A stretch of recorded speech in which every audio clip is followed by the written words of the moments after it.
Assalamualaikum warahmatullahi wabarakatuh.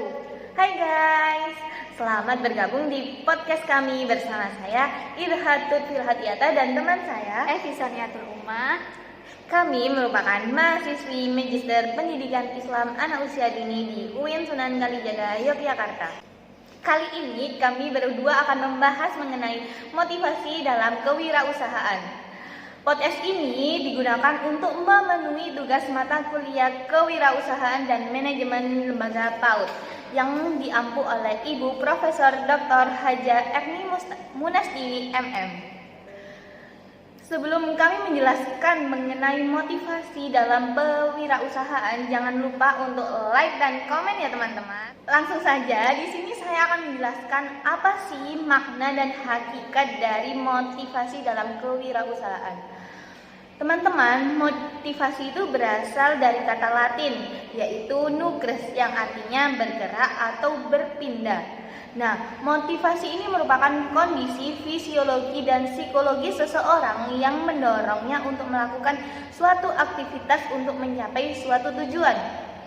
Nah, untuk kewirausahaannya sendiri yaitu sebuah proses penerapan inovasi dan kreativitas dalam penemuan peluang usaha yang mana hal ini dilakukan dengan penuh semangat dan juga keberanian dalam mengambil resiko. Jadi teman-teman, motivasi dalam kewirausahaan adalah suatu rangsangan yang bisa mendorong seseorang untuk melakukan suatu usaha yang dilakukan dengan penuh semangat dan juga keberanian dalam mencapai suatu tujuan. Hal ini juga akan mendapatkan keuntungan yang mana keuntungan itu dapat berupa uang ataupun kepuasan diri teman-teman. Setelah tadi membahas tentang motivasi, ternyata teman-teman motivasi sendiri itu terbagi menjadi 3 bagian.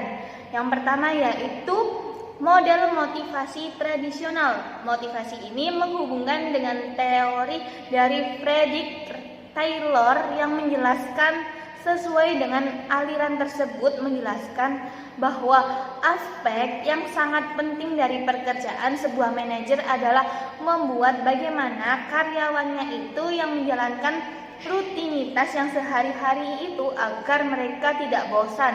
Jadi mereka bekerja itu bisa lebih efisien teman-teman. Untuk model motivasi yang kedua teman-teman yaitu model motivasi hubungan manusiawi. Penjelasan yang saya ambil ini diambil dari teori Alvan Mayo dan juga para peneliti lainnya yang menyebutkan bahwa kontak sosial yang terjadi dalam karyawan saat bekerja merupakan hal yang penting bagi mereka. Dan yang terakhir yaitu model motivasi hubungan sumber daya manusia. Para teoritis juga menyebutkan bahwa para karyawan dimotivasi oleh beberapa faktor. Karyawan lebih menyukai tantangan pemenuhan kepuasan dari suatu prestasi kerja yang baik. Jadi, para karyawan dapat diberi tanggung jawab yang besar untuk membuat keputusan dan melaksanakan tugas-tugas mereka. Seperti itu Mbak Evi. Nah, tadi kan sudah membahas mengenai hakikat, model dari motivasi dalam kewirausahaan. Ternyata di bawah hakikat dan model motivasi itu ada yang namanya kebutuhan manusia. Nah, itulah yang menjadi dasar dari motivasi tersebut Mbak Evi. Kebutuhan manusia sendiri itu menurut Abraham Maslow yang mengemukakan bahwa inti dari kebutuhan manusia dapat dikategorikan dalam hierarki kebutuhan. Jadi Maslow mengklasifikasikan tahapan kebutuhan manusia dalam hierarki dikemukakan dalam 5 kebutuhan, yaitu kebutuhan yang pertama adalah kebutuhan fisiologis seperti makanan dan minuman. Yang kedua yaitu kebutuhan rasa aman seperti jaminan pekerjaan.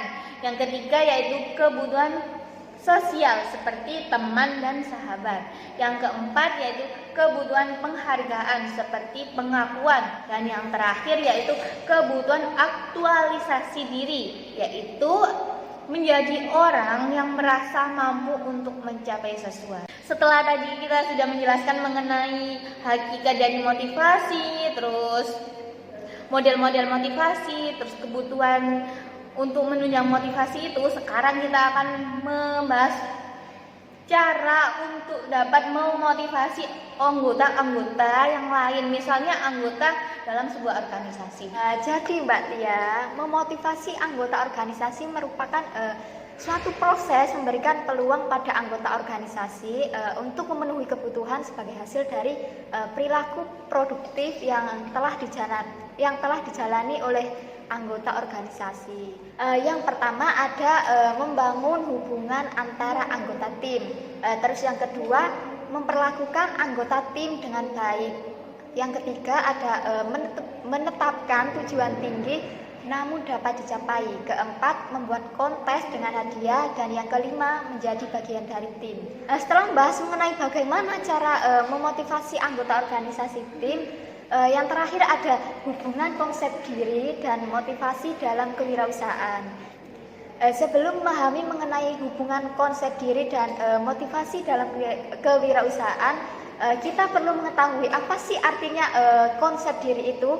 Konsep diri merupakan cara individu dalam melihat pribadinya secara utuh, menyangkut fisik, emosi, intelektual, sosial, dan spiritual.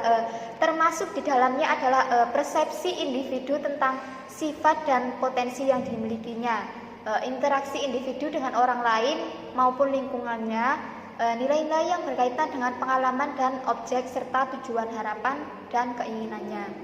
Sedangkan motivasi menurut Tabrani Yusman merupakan kekuatan yang mendorong seseorang melakukan sesuatu untuk mencapai tujuan. Dalam motivasi terkandung adanya keinginan untuk mengaktifkan sebuah organisasi, menggerakkan, menyalurkan, dan mengarahkan sikap dan perilaku individu belajar. Jadi teman-teman, hubungan konsep diri dan motivasi dalam kewirausahaan bisa muncul ketika sudah memiliki pengetahuan mengenai wirausaha. Dengan adanya konsep diri, mereka akan lebih menerima apa sih yang menjadi kebutuhan, kelemahan, dan kelebihan secara fisik.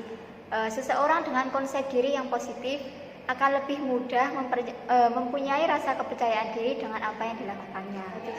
Gimana teman-teman penjelasan dari kita mengenai motivasi dalam kewirausahaan? Jika disimpulkan, yang dapat memotivasi kita dalam berwirausaha adalah pada konsep diri kita sendiri. Maka dari itu teman-teman, kita itu memerlukan sebuah motivasi, karena dengan adanya motivasi mampu mendorong seseorang untuk melakukan suatu usaha. Dan usaha tersebut dapat dilakukan dengan penuh semangat, inovatif, kreatif, dan juga berani dalam mengambil resiko. Mungkin cukup sampai di sini aja ya teman-teman podcast dari kami. Sampai bertemu di podcast selanjutnya. Assalamualaikum warahmatullahi wabarakatuh. Bye-bye.